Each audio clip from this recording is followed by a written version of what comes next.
Hello, and welcome everybody to our webinar, Justice and Accountability Through Struggle, the final webinar in our educational series, building up to and now celebrating the results of the International People's Tribunal on Palestine. This historic tribunal was held on the 22nd and 23rd of November with an esteemed international panel of jurors issuing their verdict finding Israel and its main backers, the US, UK, France, and Germany, guilty of genocide, ecocide, and using starvation as a method of warfare, constituting a war crime and a crime against humanity. My name is Rhonda Ramiro, and I'm with the International League of People's Struggle and the International People's Front, who, with the People's Coalition on Food Sovereignty and others, were organizers of the tribunal. Our webinar today will report on the tribunal and share words from participants and organizers on how we can use the results of the tribunal to continue building the fight for a free Palestine. This webinar will be conducted in English with Spanish and French interpretation. Before we begin the program, we would like to explain how to access the language interpretation feature. To select your preferred language, please click the globe icon at the Zoom menu bar on the bottom of your screen. If you do not see it, you may need to click the three dots titled More on your menu to find the option for interpretation. The screen is currently showing what to click on to access this. For other house rules tonight, the event is being conducted in a webinar format in which only speakers will be able to use their microphone. We encourage you to put questions into the Q&A box that is available to you, which will be posed to speakers during our question and answer portion at the end. We are also live streaming the event, and we encourage you to share it on your social media and with your friends, contacts, and members of your organization. We will also monitor questions that come in from the social media feed. This webinar will also be recorded and posted via the International People's Front web platforms when finished, including on the International People's Tribunal website, but no participants' names will be shown. That's it for the House rules, and now on with our program. The International People's Tribunal on Palestine convened in Barcelona, Catalonia, in November to hear allegations concerning grave violations of international humanitarian law arising in the context of the ongoing genocide, ecocide, and forced starvation of the Palestinian people. We conducted the tribunal 2 years, 1 month, and 16 days into the ongoing genocide, as the Zionist occupation forces continued to violate the ceasefire signed just a month earlier, continuing to kill more Palestinians each day and block the entry of aid. Leading up to this time, we had seen and been part of the worldwide awakening of more and more people to the historic injustice of the Zionist occupation of Palestine. With every photo, video, social media post, news story, firsthand account of the atrocities being committed by the Zionist occupiers, more people had been moved to act in solidarity with the Palestinian people than ever before. The Tribunal on Palestine was our effort to place new evidence on the record, and particularly on the issue of ecocide, the deliberate destruction of the environment to render it unable to sustain human life, to further fuel organizing campaigns against these war crimes and the occupation itself. The tribunal brought together over 150 attendees to observe the process of 7 esteemed jurors to hear evidence and pass their verdict. An international team of prosecutors presented from the live, video, and audio recorded and written testimony of 13 witnesses and 4 experts. Expert analyses supported by scientific and technical data, documentary evidence, including reports, photographs, and satellite images, and facts widely known and independently corroborated by reliable international human rights organizations and bodies. Today, we will hear from two of the witnesses who testified during the tribunal, the closing arguments of the lead prosecutor who presented the comprehensive and damning evidence of the crimes committed by Israel and its backers, a member of the jury who delivered the landmark verdict, and organizers who will call us to continue building the mass movement to fight for a free Palestine. We will also enjoy some music and songs of liberation, which infused the tribunal with culture and spirit of resistance. I would now like to introduce our first speaker. Dr. Omar Nashabe was our first expert witness to explain what constitutes ecocide and to present evidence of Israel's deliberate implementation of ecocide in Palestine. Dr. Omar is a criminal justice analyst with thorough experience in research and training.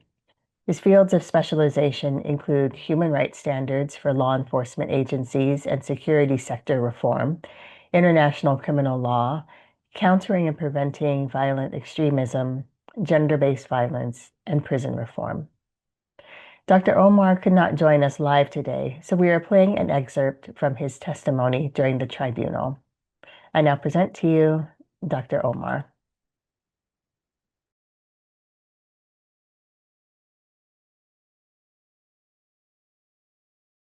The destruction of agricultural land between October 23 and June 2024. So therefore, the genocide was ongoing, and the ecocide and the destruction of agricultural land was ongoing by that time. Since then, agricultural lands, farms, greenhouses, and irrigation plants have been further destroyed or severely damaged by the Israeli army on a larger scale.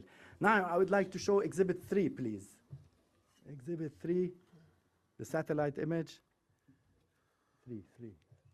Yes. Exhibit 3, this is a Zaytun neighborhood in 2025. So this is the image on, the first image on the left is from 18/3/2025. The one on the right is from 2025 in September. This is a Zaytun neighborhood. It is one of the oldest and largest neighborhoods in Gaza City. Its name in Arabic translates to the quarter of olive trees, a reflection of its history, which included olive groves. You can see on the picture on the right, there's not one olive tree or one green space left on the right hand. So you can see the scale of the destruction of vegetation and groves and trees and anything that's green. Now we'll move to Exhibit 5, please. Exhibit 5 is Beit Hanun. This is Beit Hanun, located at the northeast of Gaza Strip. The destruction is also massive, and the images show no sign of life, no trees, no vegetation, nothing is left. The Israeli army destroyed everything, every single building of structure, any structure there, and every tree and green space. The environmental damage is long-term and severe, as the information published by the United Nations Environment Programme report about environmental impact of the conflict in the Gaza Strip, published on September 23rd, shows. The UNEP relied on scientific methodology and consolidated evidence and reported long-term and severe environmental damage in Gaza. What is meant by that? Much of Gaza's vegetation has been destroyed. Since 2023, the enclave of Gaza lost 97% of its tree crops, 95% of its shrubland, and 82% of its annual crops. Food production at scale is not possible. That comes as over 500,000 people in Gaza and more are facing famine conditions, according to the Integrated Food Security Phase Classification, IPC, which is the data from IPC is used by the United Nations to actually assert if there's famine or not. So this is a kind of a methodological, scientific way to actually measure that, so that it's undeniable scientifically, with about 1 million other people, other than the 500,000 others in food emergency. Approximately 61 million tons of rubble have been produced by the destruction. The debris volume is staggeringly large. About 15% of that debris may be contaminated with asbestos, heavy metals, or industrial waste components. Soil structure has been severely altered. Compactions by military vehicles has reduced the soil's ability to absorb water, reducing groundwater recharge and increasing risks of flooding. Please show exhibit 1, Beit Lahia. This is exhibit 1, yes, Beit Lahia. Please show exhibit 2, the Tufah neighborhood. And you can see the scale of the destruction and all these buildings that have been destroyed, you see they reduced to rubble. And that rubble causes additional pollution and problems for the environment. All 5 wastewater, in addition to that, all 5 wastewater treatment plants in Gaza have been shut down, leading to sewage leaking into the soil, coastal waters, and even potentially into freshwater aquifer. Munitions containing heavy metals and toxic chemicals have contaminated soil and water, creating long-term health risks. Solid waste infrastructure is devastated. 5 out of the 6 facilities are damaged, and large volumes of garbage are piled up, contributing to public health risks. The Food and Agriculture Organization of the United Nations Geospatial Data Analysis supports UNEP's findings. Peer-reviewed academic research and analysis published by the National Science Review from Oxford in 2024. Doctor, can you just slow down a little bit so I that didn't the want to take a lot of interpreters, time thank because I have a long testimony. Yeah, Yes. don't worry, we will, So yeah. peer-reviewed academic research and analysis published by the National Science Review in Oxford in 2024 and the Science and Remote Sensing Journal in 2025 also support the findings of the United Nations that I mentioned earlier. I will move to the second part. Proof that the damage that you just saw was caused by the military actions in question. I will now present direct evidence that Israel caused the large-scale, long-term, and serious environmental damage in Gaza. The scale of the Israeli bombing of the Gaza Strip since 2023 is large, as can be seen in the satellite images that show massive genocidal destruction of entire neighborhood, agricultural land, and civilian infrastructure. If you can show Exhibit 6, please. Exhibit 6, the Shujaiya neighborhood. This is the Shujaiya neighborhood. It's one of the largest neighborhoods in Gaza, where it had like 100,000 residents before the genocide. The United Nations Environment Program conducted a preliminary assessment on environmental impacts of Gaza following the conflict, showing clear links between Israeli military operations and environmental damage. According to UNEP, soil and Gaza's coastal aquifer are likely contaminated by chemicals and heavy metals from Israeli military munitions. They also observe that the loss, quote, the loss of vegetation and compaction by military activity, unquote, has degraded soil structure, reducing its water absorption capacity, thereby increasing runoff and reducing groundwater recharge. Can you show Exhibit 7, please? Exhibit 7. Exhibit number 7 is in Jabalia. Jabalia was known for its fertile soil and citrus trees. Yes, yes, and the green part is filled with citrus trees on the left. The Israeli caused massive destruction to the homes and the citrus trees. Almost none is left, as is shown in this satellite image. A policy brief from the UN through its Office of Coordination of Humanitarian Affairs, UNISPAL, noted that munitions, quote, containing heavy metals and explosive chemicals, unquote, are contaminating soil and water, posing both current and long-term health risks.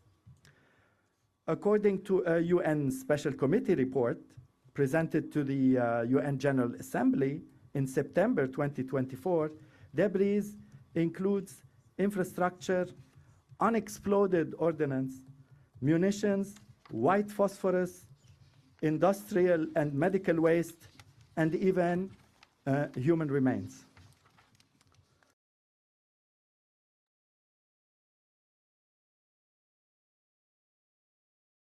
We thank Dr. Omar for that powerful testimony on the ecocide in Gaza. His testimony contributed to the jury's conclusion, and I quote this from the verdict. On the basis of extensive expert testimony, satellite evidence, witness accounts, UN reports, and scientific analyses, the tribunal finds that Israeli forces caused widespread, long-term, and severe environmental destruction in Gaza. This destruction was deliberate or carried out with knowledge of its inevitable consequences. The ecological devastation was used as a method to starve, displace, and ultimately destroy the Palestinian people. And Gaza has been rendered, in the words of one witness, an environment no longer suitable for human life. Our next witness is Mushir al-Farah. Mushir was in Gaza for 5 weeks in October to November of 2023. He witnessed and documented deliberate attacks on families, forced evacuation, the cutting off of electricity, food, fuel, destruction of generators, and indiscriminate bombings, among other atrocities of war.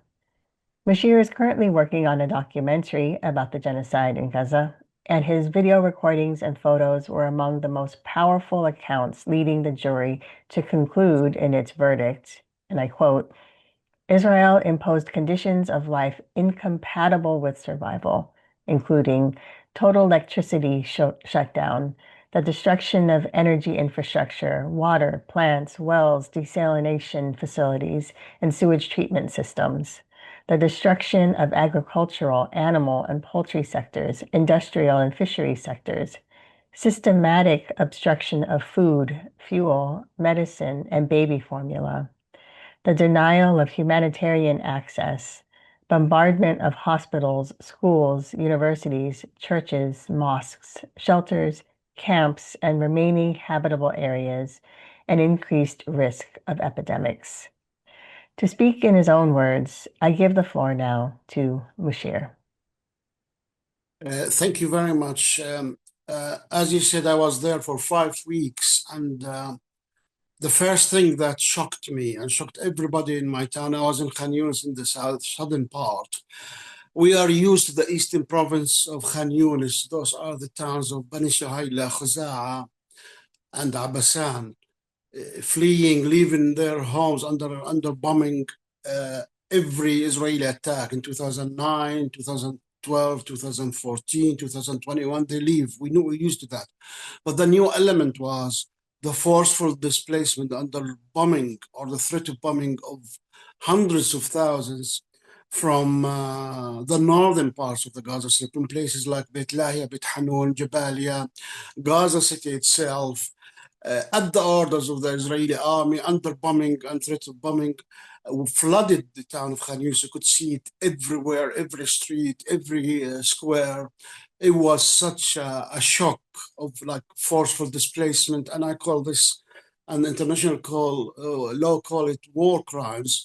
It is a big part of the genocide. People left with nothing. University lecturers, students, workers, professionals had to leave their homes with their clothes, leaving valuable things behind them.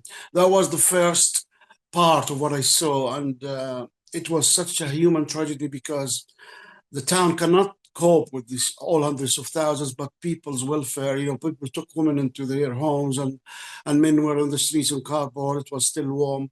So that was the first part of it. And the biggest part of the war crime was one incident on Salah ad-Din Street near Nusayrat and Barej refugee camp when the Israelis killed 73 people in bombing of a convoy of cars which left Gaza City and the north at their orders, destroyed tens of cars and killed 73 people. The second thing which confused us all, and I quoted specific cases, is that every day when we, if you like, know about the victims, we realize that most of them weren't Hamas, weren't even related to Hamas, were politically enemies of Hamas, actually. Because when I was there for 5 weeks, just that for the record, 11,000 Palestinians were killed. Most of them were civilians. And I quoted, and I will quote today, the 2 cases of my beloved cousins, 10 meters from where I was when the F-16s bombed the house of two brothers, beautiful brothers, a pharmacist, Aziz, and his family, Hatim, who was working as a shop owner, beloved relative and community member, and killed in the process 18 people, including 8 children. That was on the 24th of October. Confused the neighborhood, the neighboring neighborhoods as well, because those two are Fatah members, nothing to do with Hamas. And as I said, they will be added to thousands who didn't belong to Hamas or Islamic Jihad. It was such a horror in the neighborhood. I saw people I described as wailing, crying, not crying, really loud noises, and going in different directions. And we showed the video in the tribunal, videos of this incident. The second incident as well, which goes along the same lines, are my beloved relatives as well, Isam, Jamal, and Imad, 3 brothers. Again, all of them are arch, like symbolic members of Fatah. Jamal was the leader of Fatah in Khan Yunis. Their house was bombed. 3 of his kids were killed. His brother family was wiped out. Only 1 person, Hatim, survived, and his other brother Imad as well lost 3 members. 12 in total. 4 of them were children. And I will add today to the case is the case of collective punishment, which I'll move to target one Hamas member and kill tens in the process. I quoted the 2 cases which I went and took photos and took statements from people in the neighborhood. The first one was in Block G in Khan Yunis refugee camp, when they were targeting a leader of Hamas called Taysir al-Mubashir. In the process, they killed over 58 people. They destroyed 53 houses. And the second incident was Shadi Baroud, the supreme leader of Hamas in Khan Yunis. And to kill him, they bombed 4 buildings, 3-4-story buildings, destroying 22 flats, killing all the inhabitants. I think it was 63 people. And I will add to it today the case of my beloved cousins. Again, to target 1 member of Hamas, they killed 11 members of the family, including 2 breastfeeding babies, Siwar al-Farra and Raouf al-Farra. So, I mean, I just mentioned these 3 cases, but it was widespread all over the Gaza Strip that people were confused. It was meant to spread terror among Palestinians preparing for the ethnic cleansing. There are no 2 ways about it.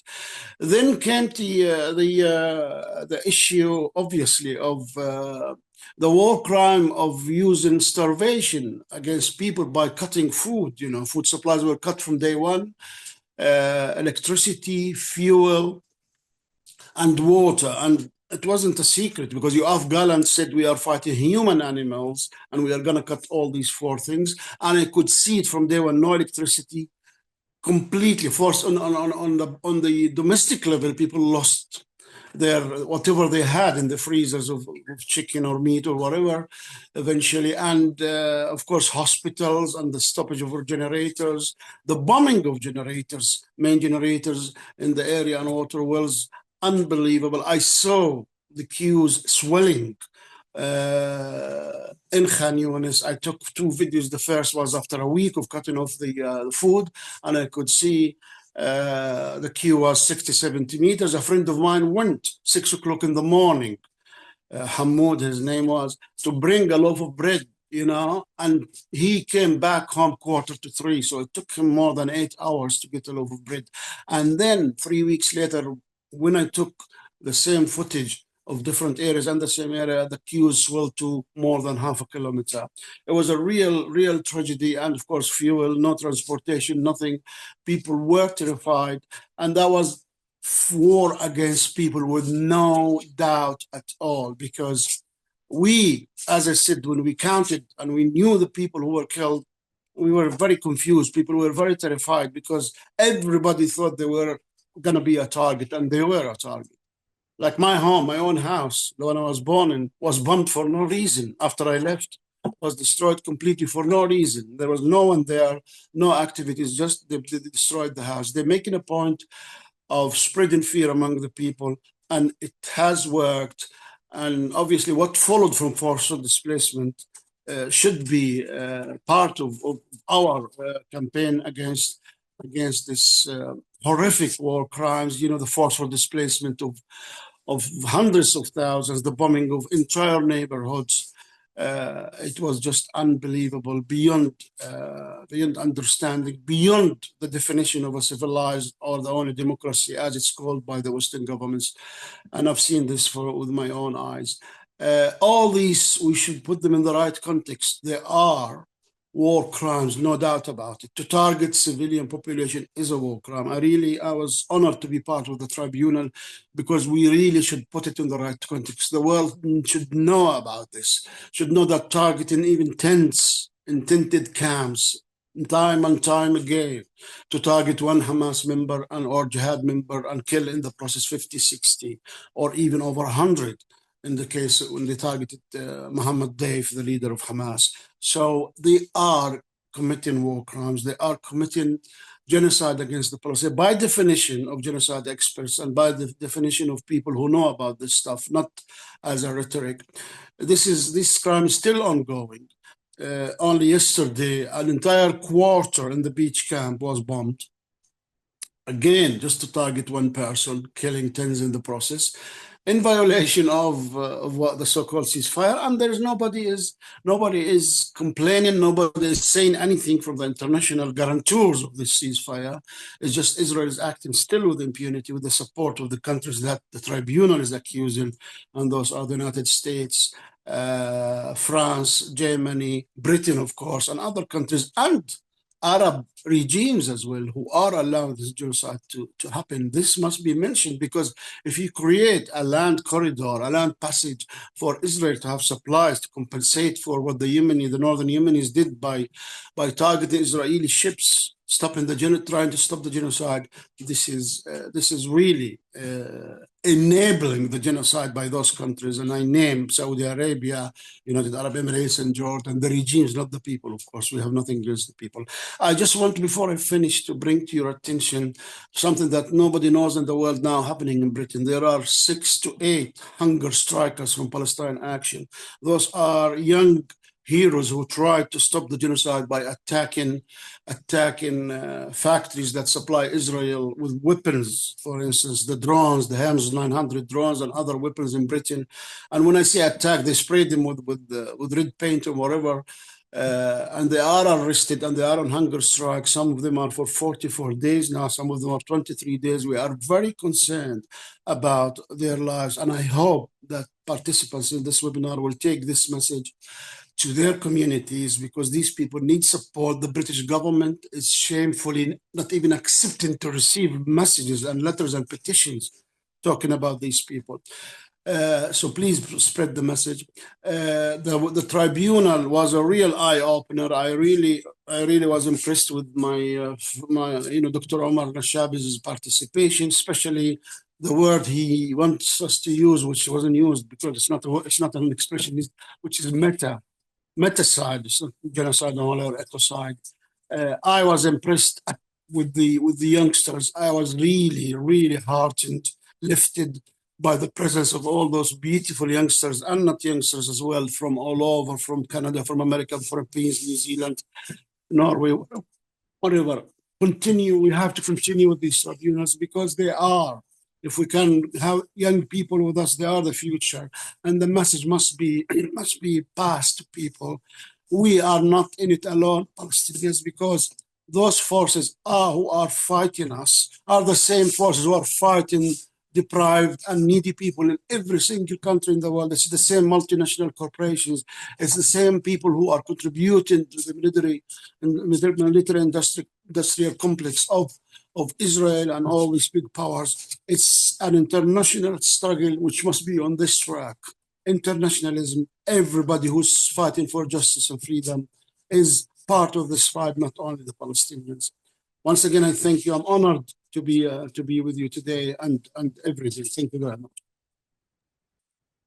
Thank you so much, Bashir, for your words, for your updates today, for sharing your testimony during the tribunal itself, and giving us additional ways to take up the call to fight in solidarity with the Palestinian people and for sharing the information about the people on hunger strike in the UK right now. I believe in our chat we have additional information for those who are interested in supporting them and continuing to lift up their act of courage in solidarity with the Palestinian people. After hearing from Mushir and Dr. Omar, we're reminded of how important our work is to bring the voices and the stories of the Palestinian people to the world. As our hearts break knowing that Gaza is still under attack, that the Israelis are still blocking aid, and that 14 children died in recent days from the freezing cold of winter. The testimony from Mushir reminds us that these are not statistics. They are people. There are siblings, there are loved ones, and we're moved and called to take further action. At this time, we would like to take a short musical break to keep our spirits lifted. The acclaimed duo of Giuliano Moderelli and Daniel Catanuto played live throughout the 2 days of the tribunal. We'll hear an excerpt from their performance now.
hope everybody enjoyed our musical intermission.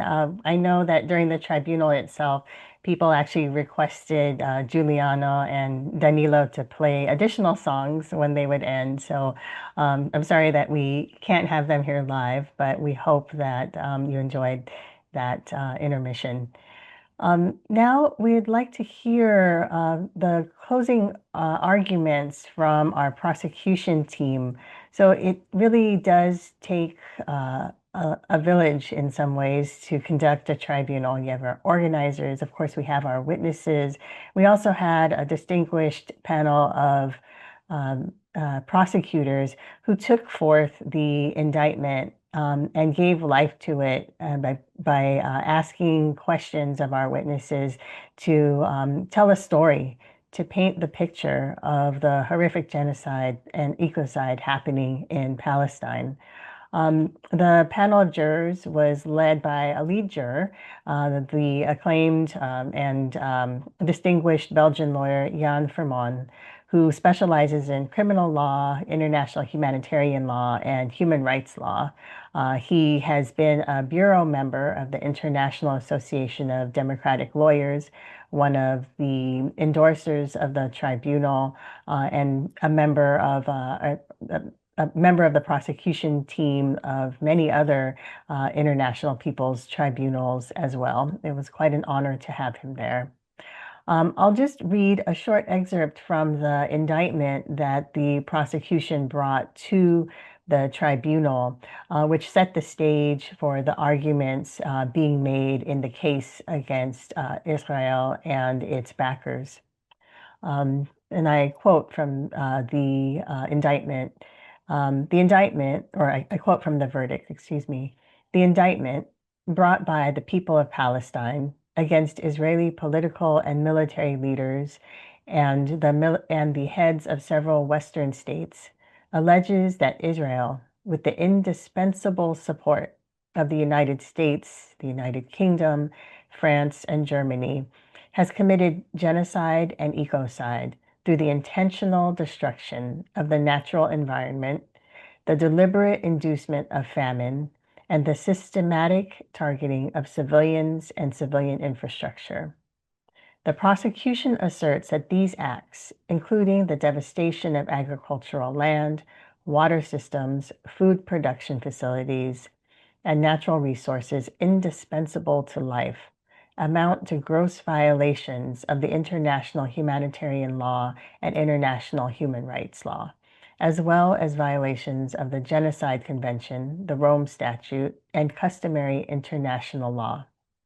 The indictment further contends that the long-standing military occupation and apartheid system imposed by Israel has been reinforced by the political, military, and economic involvement of its Western allies, thereby creating the conditions for mass starvation, ecocide, forced displacement, and the destruction of cultural heritage.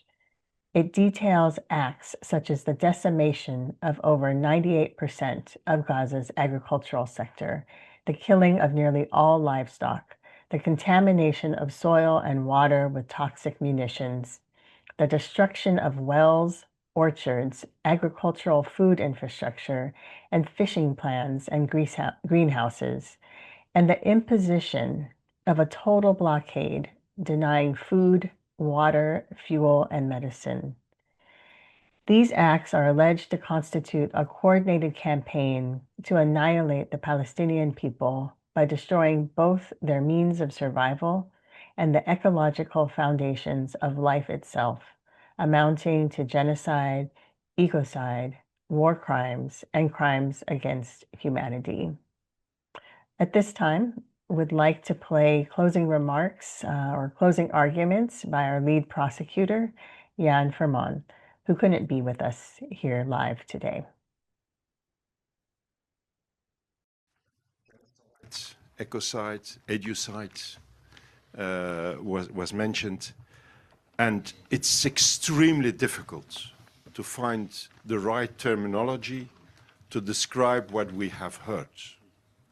Because, as Raji Surani said in his testimony, it seems to be an unprecedented process.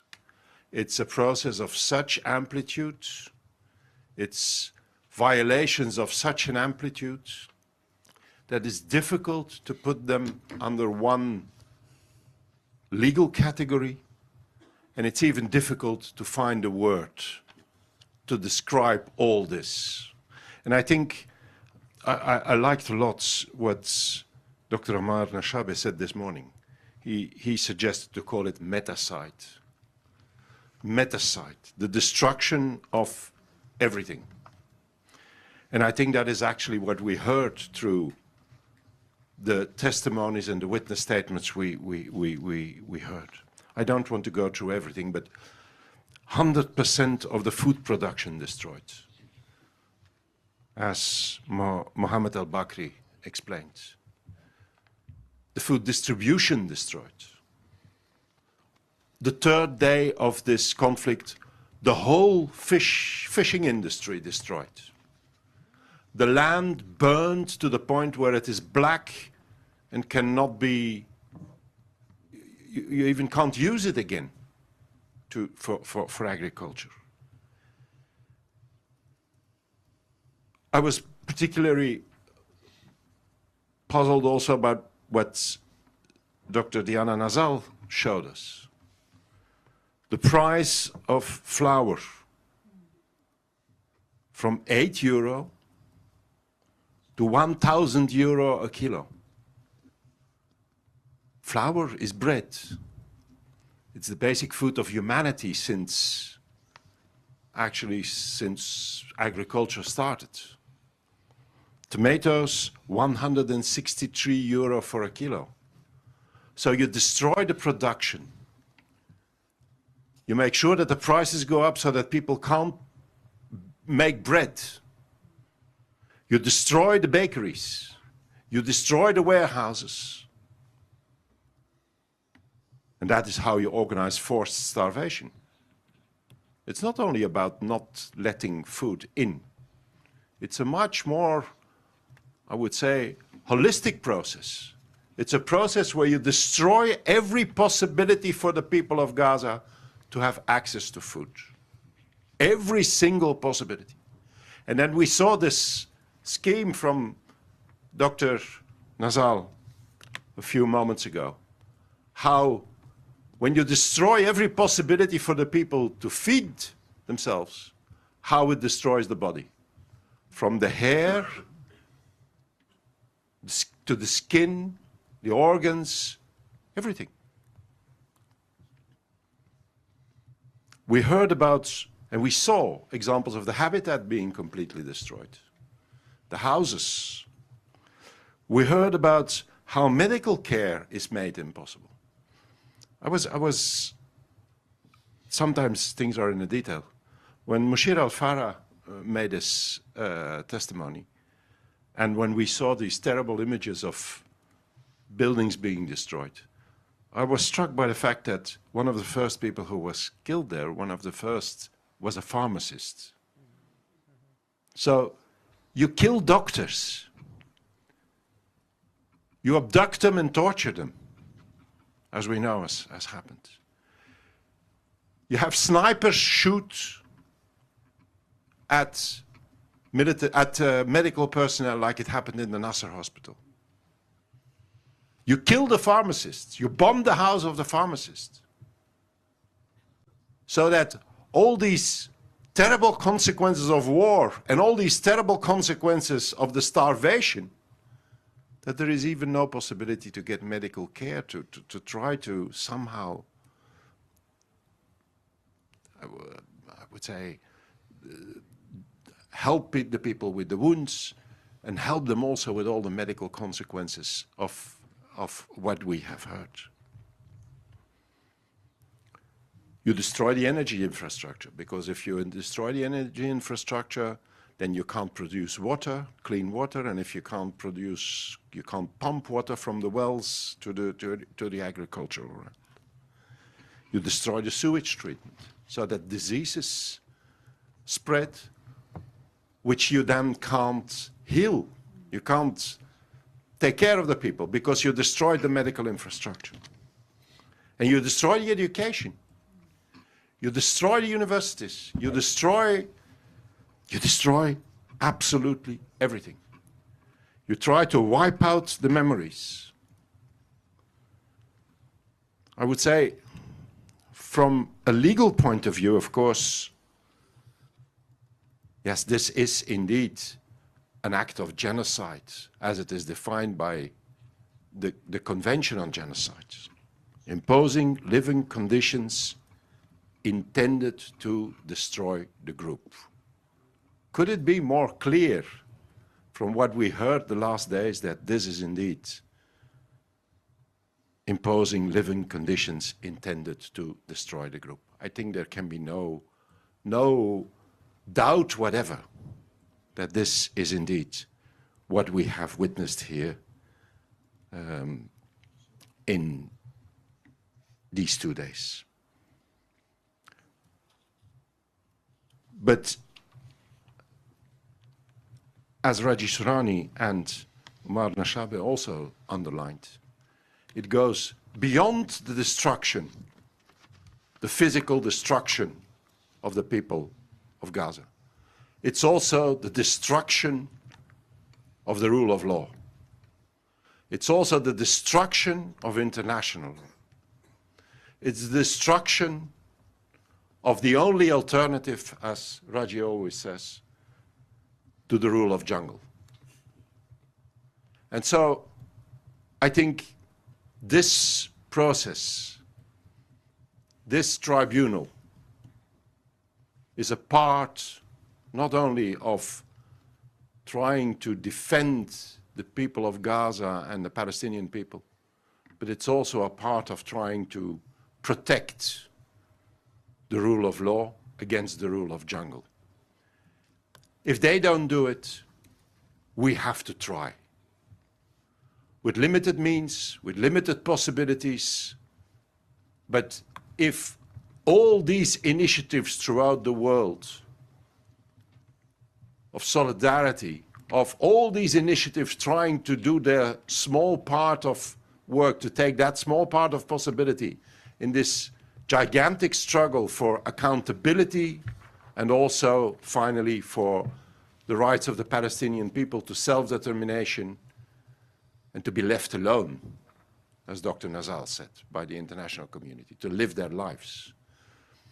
This tribunal is part of that struggle for the rule of law, for the right of the Palestinian people for self-determination and to be left alone by the international community. And that is why I think it is important. And your verdict is one of these building stones of all these efforts throughout the world that are ongoing to try to achieve accountability for what has been done, for the injustice and the crimes that have been committed against the Palestinian people. And from a legal point of view, I would say the crimes against the Palestinian people are, of course, genocide, are, of course, ecocide, and are, of course, also, and I think that was an interesting addition made by Moshe Al-Farah, it's also state terror, because it has been also a process of terrorism, terrorizing the population as part of a genocidal plan. And acts committed to terrorize a population are a war crime under the Geneva Conventions, but are also a building stone of genocide. And so from a legal point of view, yes, we have all this. And I would say from a broader perspective, we do have to say that this is even beyond genocide and ecocide, and that it is metacide. And I think that neologism is absolutely appropriate for what we have been hearing and witnessing. I would like to keep it to these few remarks, because I think there is no other way, there are no other words to summarize or to repeat what we have heard from the witnesses. I think our responsibility is now to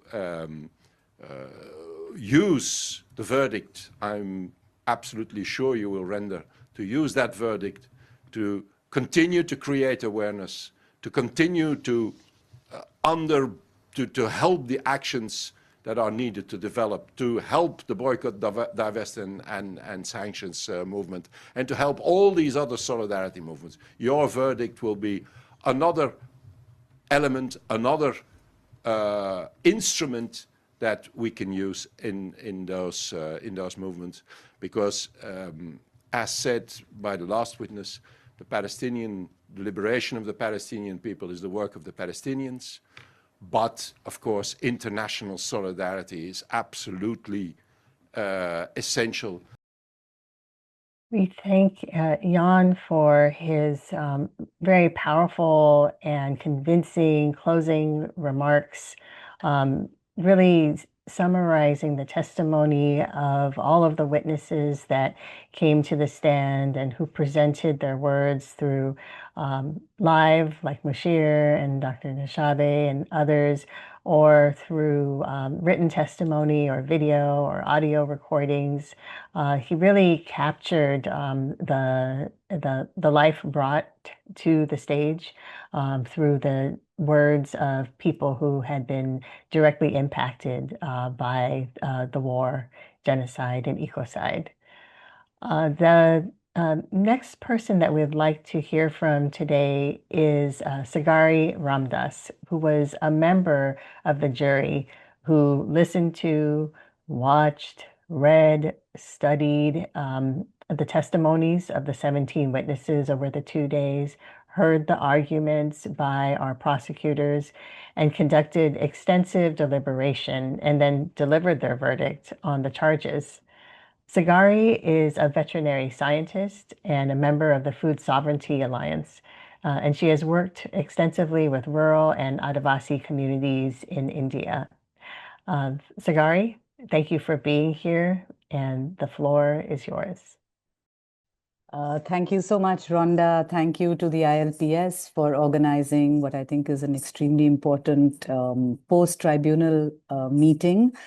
And thank you so much. It was a great privilege for me to be a jury member of the tribunal, particularly coming from the food sovereignty movement. I feel that it was so very important that this particular tribunal, it also focused on the immense seriousness of how the survival and life of future generations of Palestinians is completely being put to, completely been just, made null and void by the Israeli and the US-backed the entire destruction that we witness. And the evidence which was presented just reinforced for us so clearly that the very ecological foundations of life, be it the soils or water or the biodiversity systems, the flora, the fauna of land, sea, coast, all of this is being destroyed, and the kind of evidence presented to us clearly shows that even what the nature and the extent of the damage hasn't been fully assessed, and we don't even know when it can be assessed. And what you've probably heard till now, very clearly the evidence for us which was presented, it's not just what has happened since October 7th, 2023, but the systematic destruction and the intent with full prior knowledge by the Israelis. Things which, for me, when I heard the evidence presented by a farmer who said that they saw this kind of, something was let out onto their land and the entire land turned black. And I remember very distinctly when I said, this sounds as if it's herbicides which have been bombed onto people's fields. And I remember it was maybe Dr. Omar or another witness who said, this is not the first time that the Palestinian people, the farmers, their lands have been subjected to continuous bombing by herbicides, industrial pollutants, and all kinds of other chemicals and radioactive materials, which we don't even know what kind of impact it's had on people's land. And as we know that when lands are destroyed, It's not just what is on the land which is destroyed, but is what is beneath the land which is destroyed.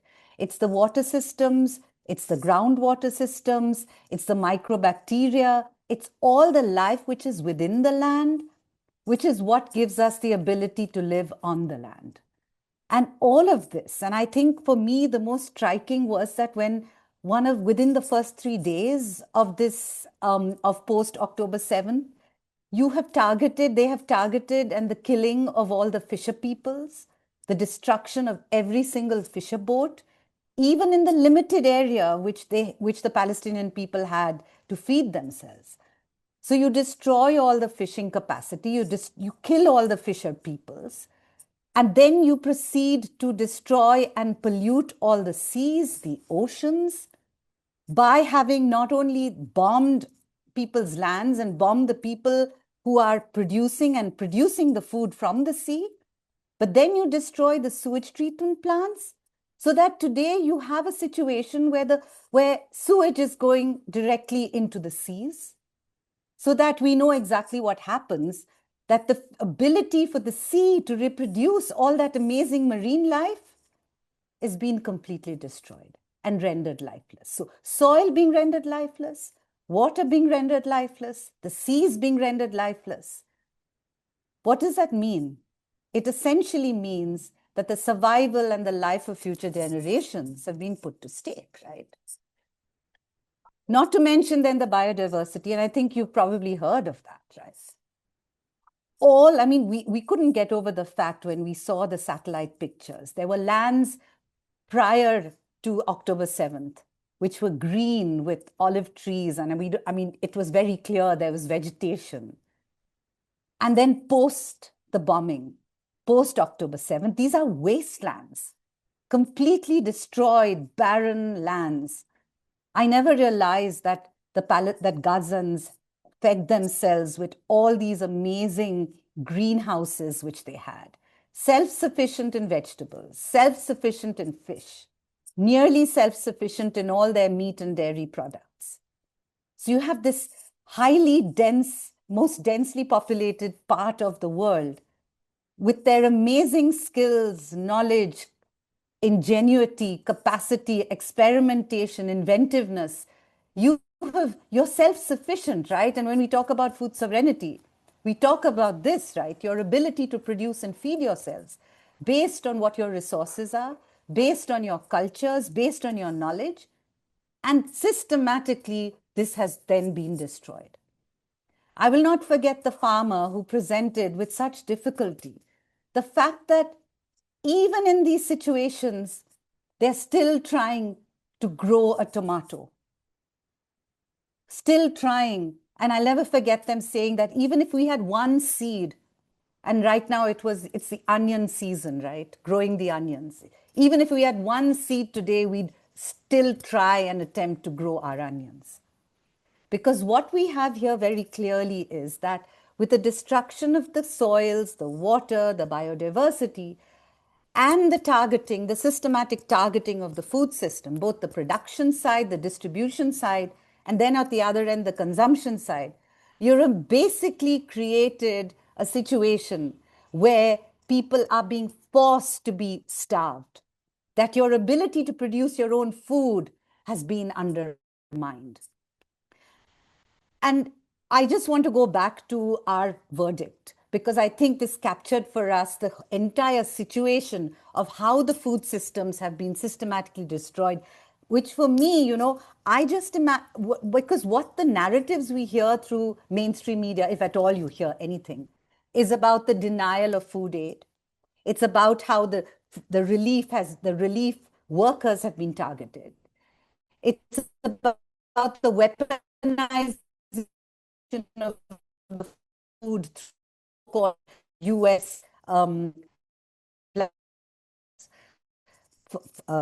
farce about the verdict. And I want to go to this verdict and highlight some of these.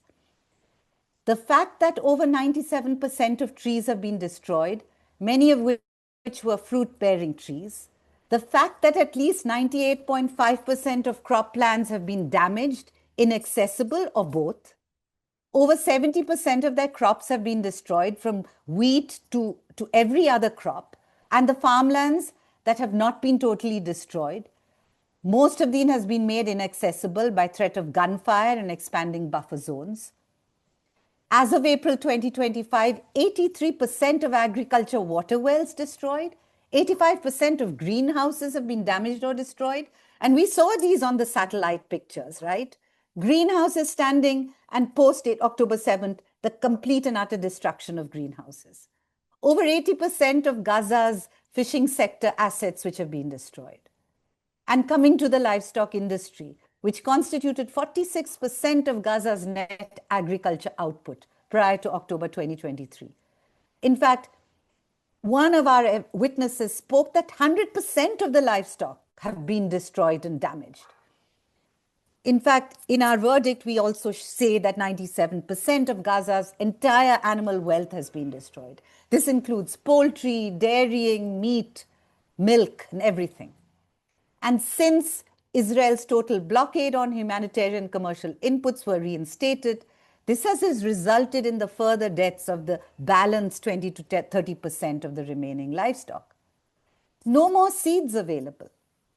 So what does this mean? In effect, it means that the capacity of a people to produce their own food has been utterly and completely destroyed with intent.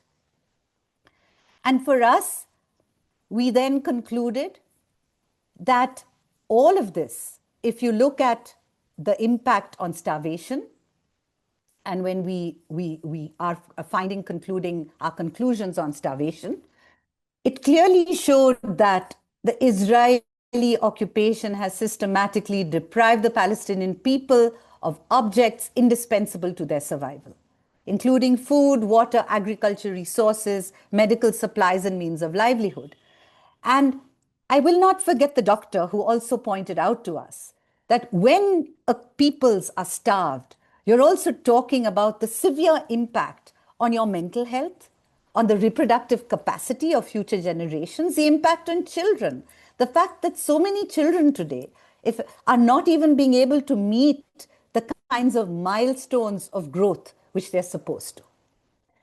That this deprivation has been deliberate, structured and sustained, implemented through policies of siege, blockade, destruction of the food and agroecological ecosystems, and the obstruction of all humanitarian relief.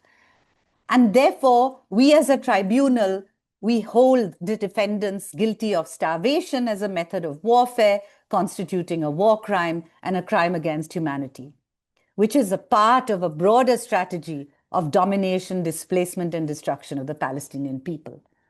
And finally, I would like to conclude with the pointer which one of the amazing biodiversity scientists in, if I'm not mistaken, in the University of Bethlehem, in the Bethlehem University, so clearly pointed out that this is the cradle, right? Palestine is a cradle of this fertile crescent, as we say, of humanity. It was where farming was first innovated and invented. It was where crops were first domesticated. It is where the first livestock were domesticated, from sheep, goat, cattle. And here, where today, with all this knowledge, the area is now being systematically destroyed. And despite this, there is hope in the farmer, in the woman who said, one of the witnesses who said, you know, I just need seed. If we have seed, we control our future. And therefore, I think our verdict was completely correct. This is undoubtedly an act of where starvation is being weaponized as an act, is a war crime. And once again, I think that we as people in support of the Palestinian struggle for liberation, this tribunal has been an extremely important contribution to the larger struggles underway. Thank you, Rhonda. I think I'll end here. Yeah. Thank you so much, Sagari, for your words, for the time. that you put into being part of the tribunal, to all of your efforts to continue the message of the tribunal going forward, for reminding us that the tribunal itself is like a seed, which can be planted by all of us to continue to spread the word and to do more, to take action, to build that movement that we need in solidarity with the Palestinian people until Palestine is free. Thank you so much, Sakari. Thank you. Now, we would like to call on more speakers during our webinar this evening. As Sakari and Jan and Mushir and actually all of our witnesses and jurors and prosecutors reminded us throughout the tribunal is that the tribunal itself is not the end of it all. It was conducted with the intent to place new evidence on the record and to urge more people and governments to take action. Now we'd actually like to hear statements from organizers and endorsers of the tribunal on the role of us, of the people, in taking action, using this tool that we have, the tribunal verdict, to stop the genocide and ecocide and forced starvation and build that movement for a free Palestine. The first speaker I'd like to call on is Oz Karahan. Oz is the Vice Chair, Europe, of the International League of People Struggle and the Chair of the Union of Cypriots. Please join me in welcoming Oz. And Oz, the floor is yours. Thank you very much. Dear friends, comrades, I want to thank you for inviting me to speak in this important event. I would like to talk about why this tribunal mattered politically, why it mattered that it happened in Europe, in Catalonia, and why organized solidarity and mass movements are not optional, but essential to the Palestinian struggle. This tribunal existed because the international system has failed, not accidentally, not because of lack of information, but because it is structured to protect power. For decades, international law has recognized Palestinian rights, and for decades, those rights have been violated with impunity. Occupation, apartheid, siege, and forced displacement and mass killing are treated as unfortunate realities rather than crimes that demand consequences. When institutions fail systematically, of course, people intervene, and that is what a People's Tribunal represents. It is not a substitute for justice, of course. It is an indictment of a system that refuses to deliver it. It matters that this tribunal took place in Europe, in Catalonia, because Europe is not a neutral observer of Palestinian situation. European states have politically, militarily, economically, and diplomatically keep ties with Israel. At the same time, people of Europe, though, has long history of popular resistance, anti-fascist struggle, and fight for self-determination. Catalonia, in particular, carries living memories of repression, criminalization of political expression, and refusal to accept imposed silence.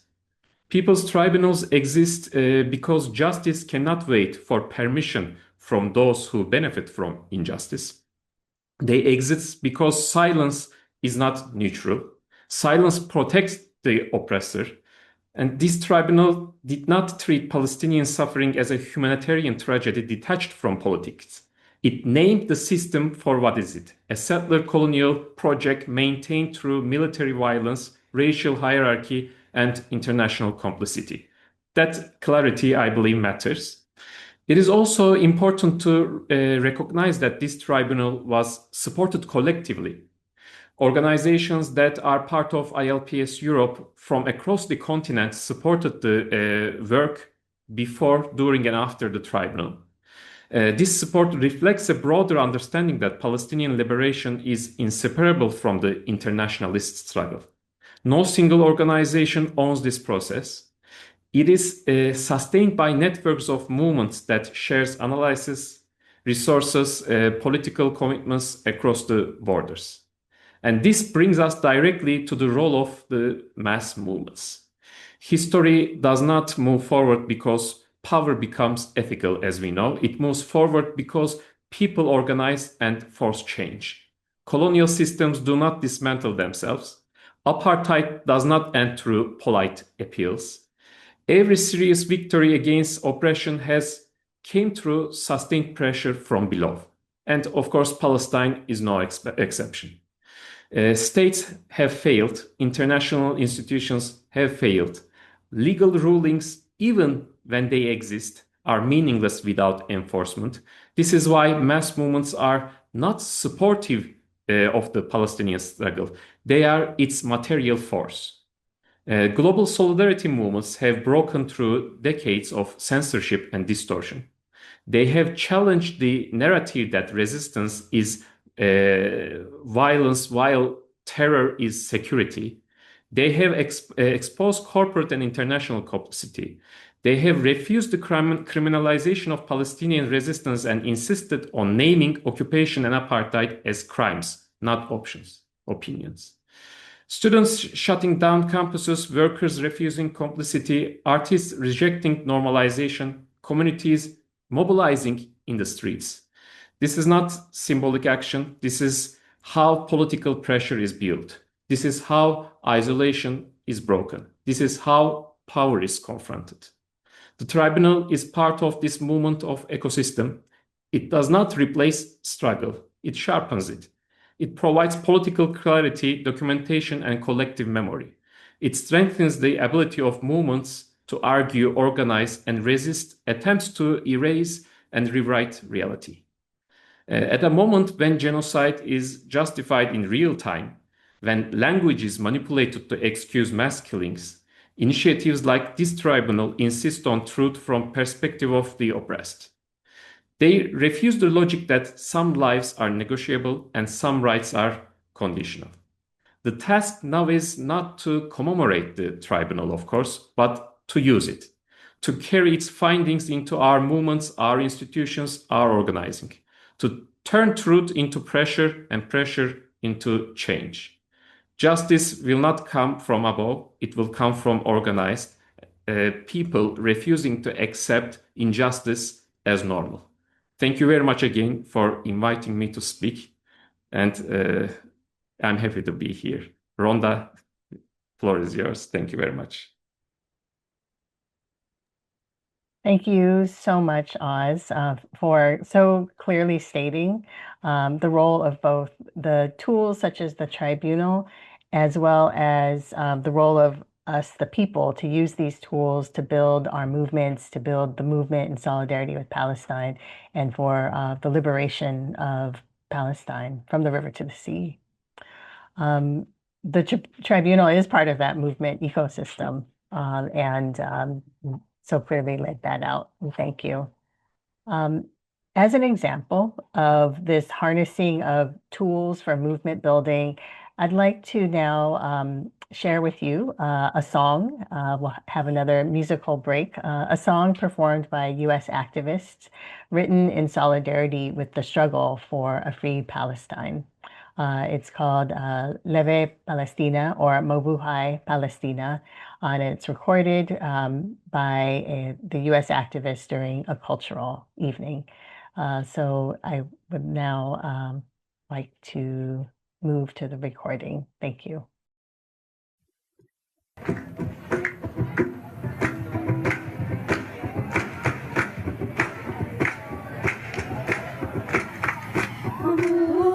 Mabuhay, mabuhay Palestina, sulong, sulong, sulong Palestina, laban Palestina, durugin Zionismo, laban Palestina, durugin Zionismo. Mabuhay, mabuhay, mabuhay Palestina, sulong, sulong, sulong Palestina, laban Palestina, durugin Zionismo, laban Palestina, durugin Zionismo. Mabuhay, mabuhay, mabuhay Palestina, sulong, sulong, sulong Palestina, laban Palestina, durugin Zionismo, laban Palestina, durugin Zionismo.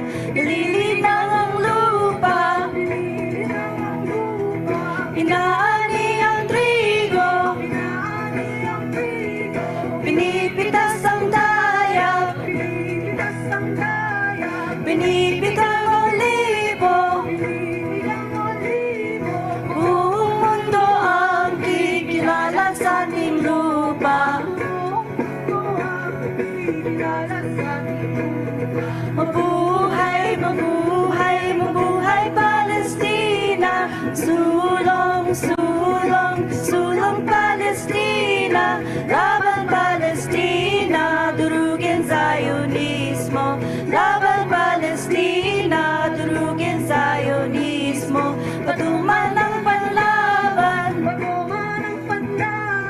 sa pulis at sundalo,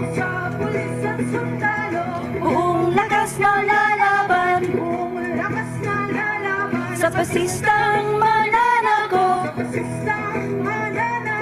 buong mundo ang kikilala sa ating laban.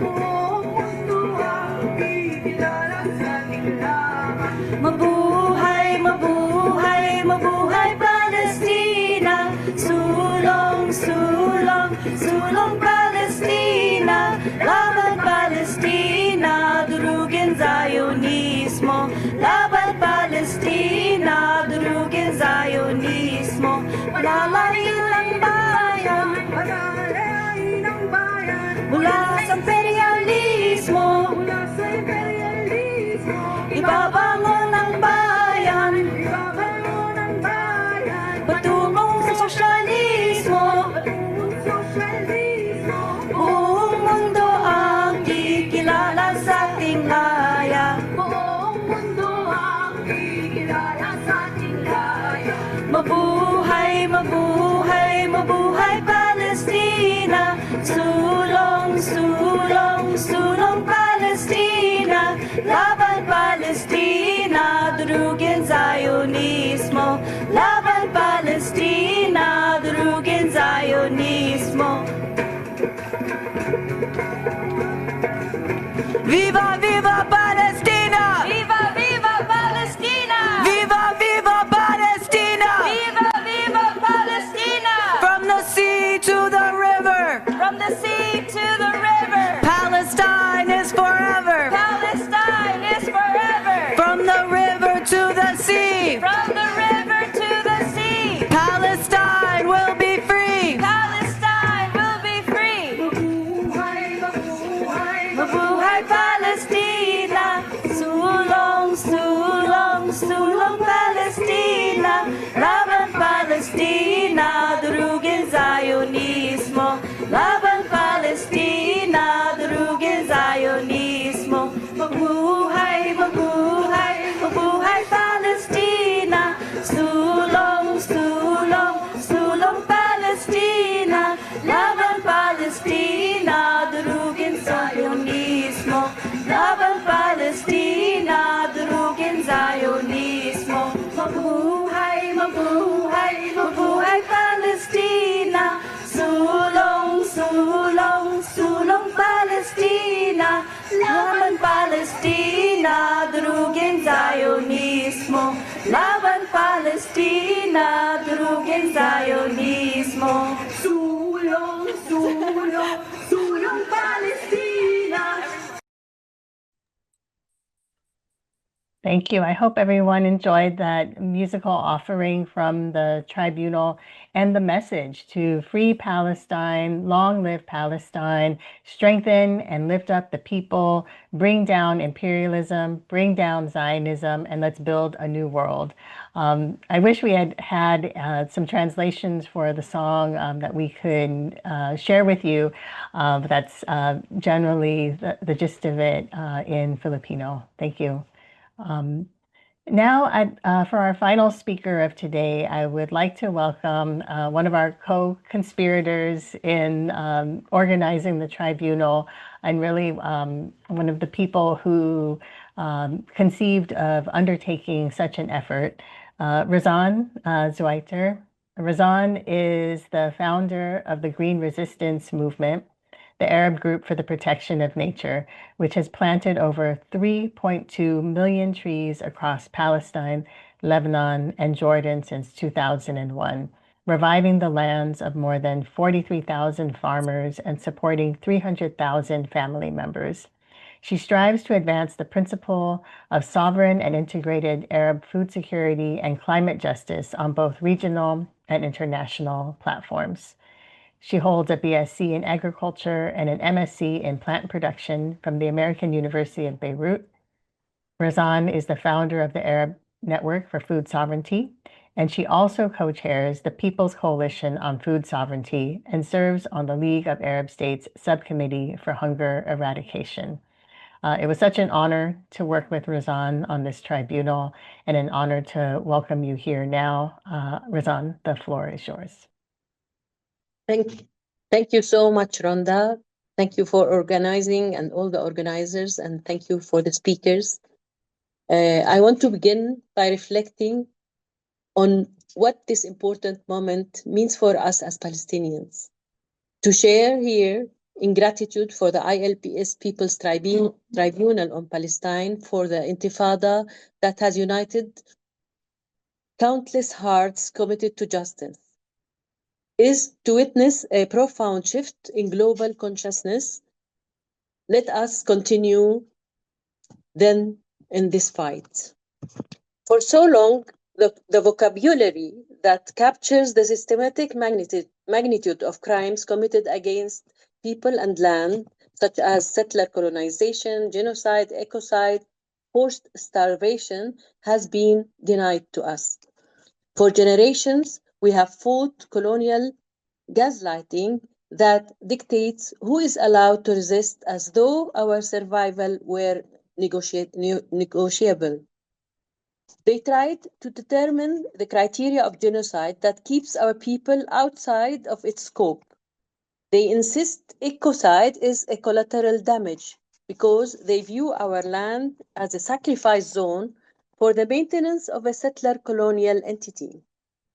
They reject the term settler colonization not out of confusion, but a conviction of their self-declared divine right to our land and future. That is why the occupation's genocidal operations bear names like Guardian of the Walls or Protective Edge. Operations that explicitly target children and families, uproot trees, even kill a donkey as an enemy threat. To sustain this illusion, they manufacture a narrative that reduces the immeasurable depth of Palestinian and Arab histories out our flourishing industries, our arts, our intellect, our politics, our embeddedness in the land held by olive trees that protect and the very merger that is against the Zionist thought, our unbroken linkages of resistance. This tribunal refuses that falsification. Through the pooling of global expertise, testimony, documentation, and analysis, and the Palestinians who stood long for this truth, we charged the Zionist entity and its imperial patrons with genocide, ecocide, and food starvation. And so the question now before us is this: what is next? The tribunal must open pathways to amplify our findings into concrete strategies for accountability, forcing the hand of justice and extraterritorial obligations. So now we need to inform and mobilize. Our immediate task is translating the tribunal findings and verdict, including the 13-page summary, into widely accessible materials for broad engagement with this people's-led movement for justice. What does this look like? It looks like a multidimensional media campaign that disseminates the verdict through news platforms, social media, visual storytelling, and widely shareable formats. It looks like photo exhibition, online and in person, that document not only genocide and ecocide destruction, but also the life-affirming acts of Palestinians that counter the myth of people unable or undeserving of governing their own recovery, leadership, and sovereignty. It looks like targeted outreach to international and national and regional and local governments entities, providing concise summaries of the tribunal's verdict and demands. Let us platform the tribunal's endorsers to help carry this momentum forward. And it needs to be carried to environmental organizations such as IUCN, UNEP. There, we must ensure that recognition of ecocide reflects the realities of those enduring it, rather than being selectively applied by the perpetrators and enablers.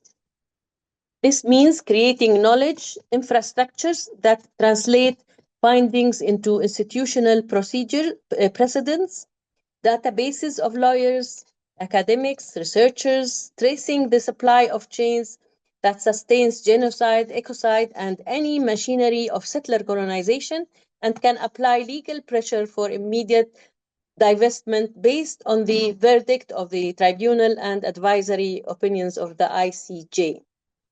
We know these networks already exist, such as the work of that informed by the rapporteur Francesca Albanese, from an economy of occupation to an economy of genocide. Strengthening these networks ensure that our verdict, however labeled non-binding, will carry binding consequences forced by the peoples themselves. We already see the fruits of BDS in the growing isolation of the Zionist entity. Now is the time to accelerate and expand these efforts. Today, the colonizer is scrambling to reset the narrative in the so-called post-ceasefire peace context. But the world is seeing with peace what peace means in the colonizer's imagination. A victor for finalizing genocide, a pause to rearm, regroup, and consolidate the chokehold.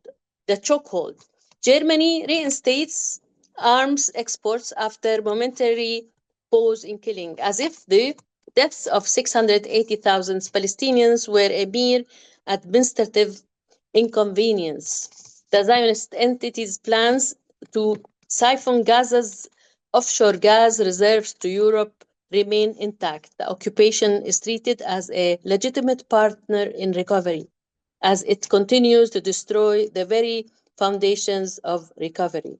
In Lebanon, villages and agricultural belts are being razed under the so-called ceasefire. Its people's fight on courage, and the people in Lebanon keep on fighting courageously. Let us remain unwavering in solidarity against the Zionist entities.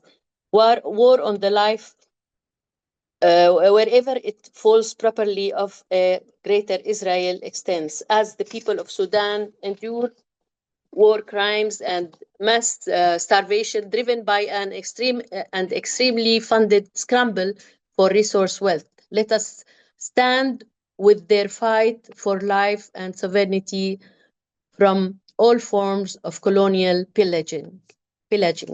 As long as the destruction of community life, a single tree, is seen as an acceptable trade-off preserving the imperial core, it will remain acceptable everywhere.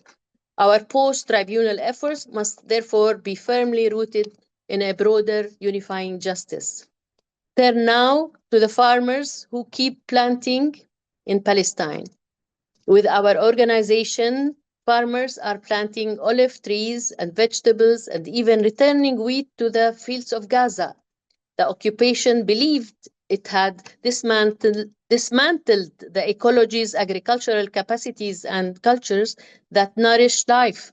But even with its high-tech deathscapes and the weight of imperial financing, it will not prevail. With this tribunal, we must continue to clear out the imperial rubble that blocks the path to liberation carved out by Palestinians. We will carry this forward relentlessly and together. Thank you so much. Thank you so much, Razan, for giving us clarity on what lies ahead, what are we called to do, how we see the many avenues for using the tribunal verdict and results for continuing our pressure to end the genocide, but even more so for the full freedom of Palestine. Thank you so much. At this time, we have our portion to conduct question and answer. I'd like to invite Razan, Mashir, and Oz to join us for any questions from our audience today. Sagari, our member of the jury, had to leave for another engagement.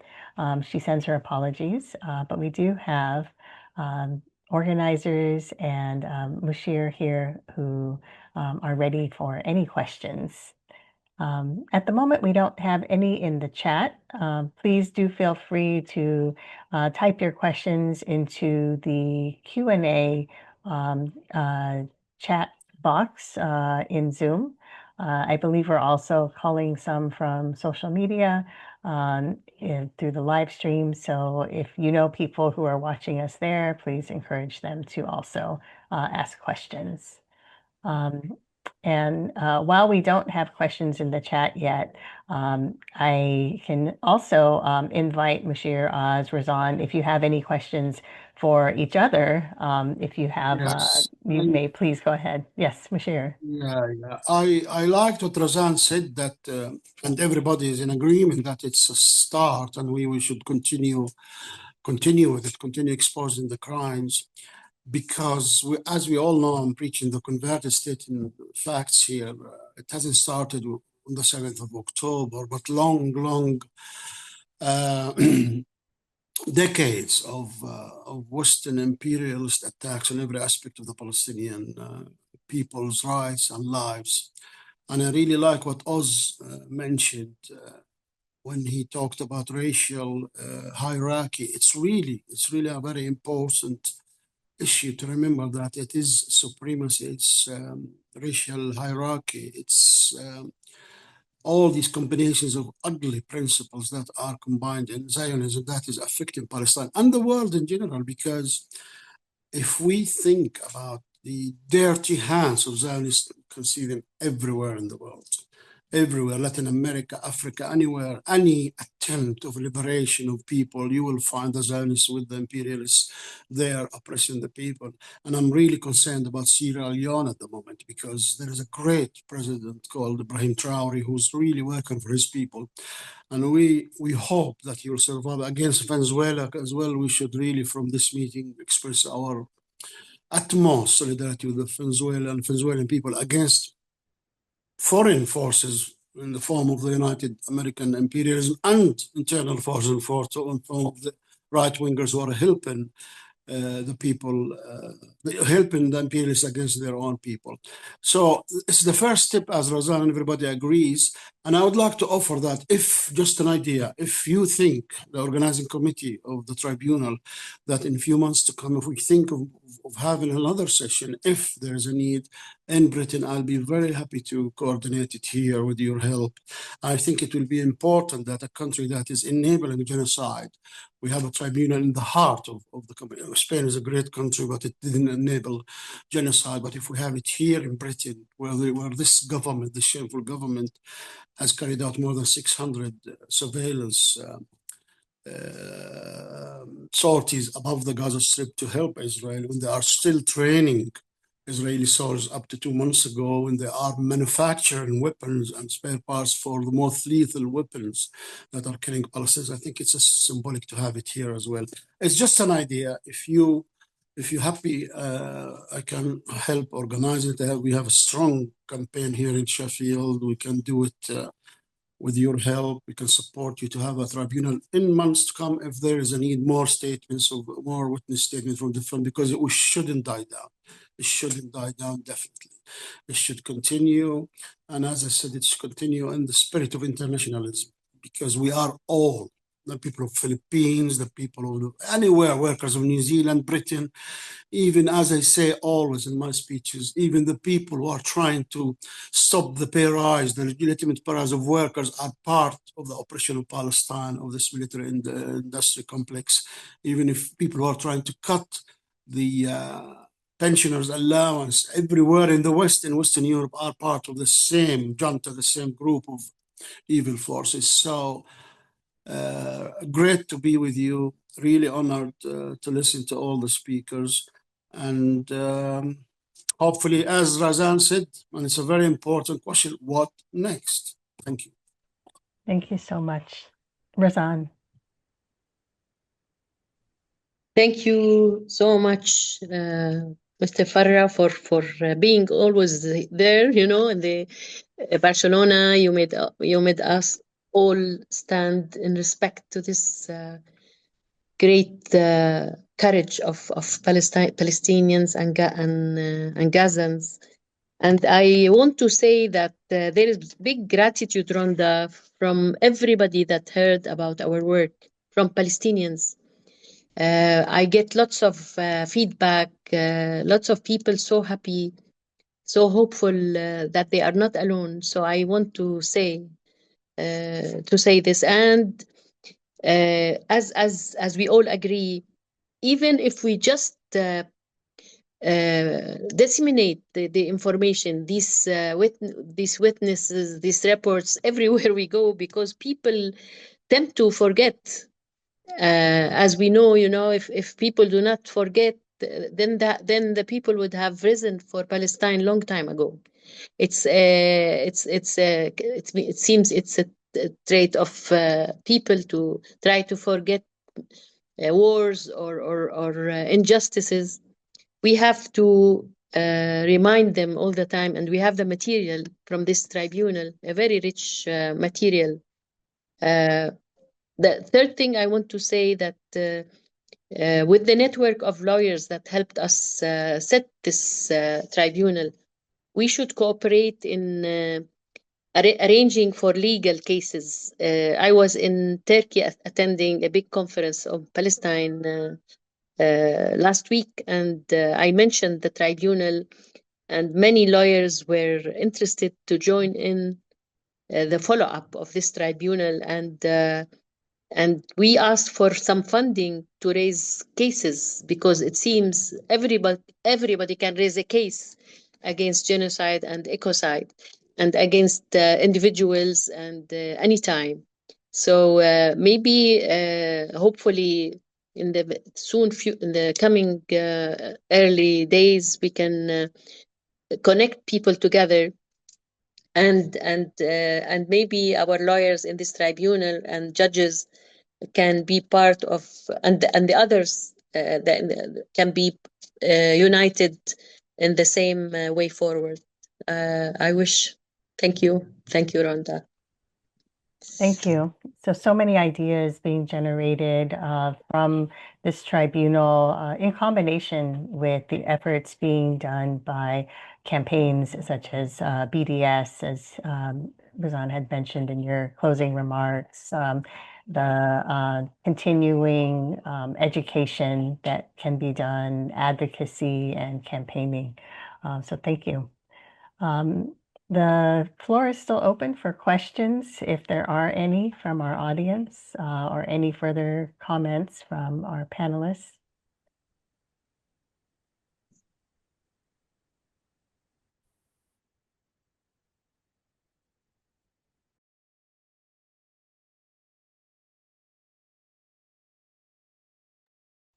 Moshir, it looks like you're talking, but I think you're muted. Sorry. Yeah, I just wanted to say that we really need altogether to push the fact that the Palestinians, although there is a so-called ceasefire, the Palestinians are still living in tented camps, hundreds of thousands of them in the most horrific circumstances. 75% of the Palestinians are living in those tented camps in circumstances that nobody can bear. And especially in the last cold wave which hit Gaza Strip 4 days ago, we saw the horrific images, and tomorrow there's another one. I hope it will not be as severe. It's not expected to be as severe. And so we really need to keep pushing against genocide as if business as usual, because definitely it will take months and months for these people to regain their normal life. We really need to push forward and support them on the ground with all what we can within our limits. But definitely the issue is that those people are still being victimized. Those people are still being forced to be in those tented camps. These people are still not allowed eastwards beyond the new yellow line. And I will give you one example of a friend called Shadi Al-Fajin from Bani Suhaila. Only a week ago, he went back to the ruins of his home and put his tent there, and east of the yellow line. Only 3 days later, for the army to come and put the concrete cubes west. So he became suddenly in the yellow zone or east of the yellow zone. This sort of thing is happening every day. They move these cubes as they wish under the eyes and the ears of the world. So Shadi and his family and his entire neighborhood who came back with him had to go back to Al-Mawasi to tents. This is a crime, individual crime against human people's liberties, right to housing, for goodness sake. We need to push this as if genocide, it is still happening. Nobody should be denied the right to a house. No child should be denied the right to a roof on top of his or her face. And what they are doing, and the racism and the racial hierarchy that Oz very eloquently described is there. And he mentioned in his talk, Oz, as well, if these people value these lives in the West, in those Western regimes, and they consider them equal to anybody's lives, not only in Palestine, as I say, always in the Amazons, in Philippines, in Asia, in Bangladesh, in Latin America, and Africa, and the diamond mines, etc. Those people are criminals. And the embodiment of their criminality is the state of Israel and Zionism. So we need to push for the Palestinian people's rights on basis that solidarity, not charity. Those people deserve our respect. Those people deserve our support. Out of respect, their sympathy comes. Thank you. Thank you so much, Bashir. And so I think we are getting close to the time that we allotted to conclude 20 our minutes webinar. over, actually. Thank you so much, everyone, for joining with us here today. I encourage everybody to please still promote the website for the tribunal, where we do have the verdict. And in a few months, we will have the full decision, which will lay out even further the details of the evidence presented. On our website, you'll also be able to access the proceedings, the full proceedings of the tribunal when they become available, which we hope will be in January, so that we can further take this out, and build that movement in solidarity with Palestine. Like Jan Furman in his closing arguments so eloquently said, it is, the role and duty of the Palestinian people to free themselves, and they will, and we know they will. But it's also the role of us in building international solidarity to do everything we can to support that movement for a free Palestine. So please do continue to follow us, continue to build the movement. I think in case it's not in the chat box, please follow internationalsolidarity.org/tribunal. This is where you'll be able to find the information and the tools.